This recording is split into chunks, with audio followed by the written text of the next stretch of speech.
আগামী 4 থেকে 11 ফেব্রুয়ারি ভুবনেশ্বরে আয়োজিত ৭৩তম জাতীয় জুনিয়র বাস্কেটবল প্রতিযোগিতায় অংশগ্রহণ করবে ত্রিপুরার বালক দল। সেই প্রতিযোগিতাকে সামনে রেখে ইতিমধ্যে ত্রিপুরার বালক দল গঠন করে নিয়েছে ত্রিপুরা বাস্কেটবল অ্যাসোসিয়েশন।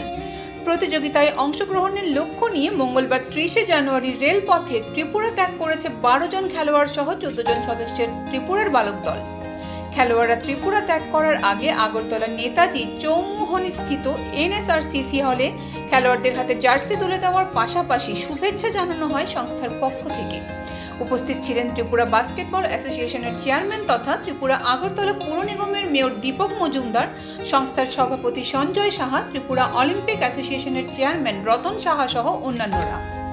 উল্লেখ্য, দীর্ঘ 12 বছর পর জাতীয় আসরে অংশগ্রহণ করবে ছোট্ট পার্বত্য ত্রিপুরা রাজ্যের বাস্কেটবল খেলোয়াড়রা।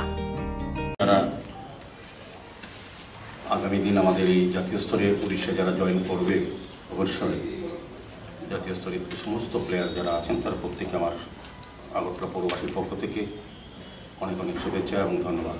এখানে সবাই আলোচনা রেখেছেন দীর্ঘদিন ধরে, আপনারাও জানেন যারা এর যে বিভিন্ন পর্যায়ে যারা খেলাধুলার সঙ্গে যুক্ত আছে।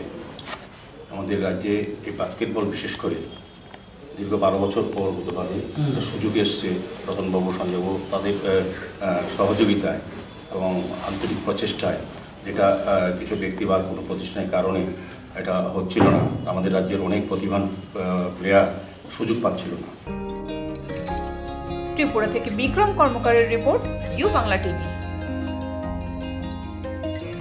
ইউ বাংলা টিভি হৃদয় ছুঁয়ে যায়।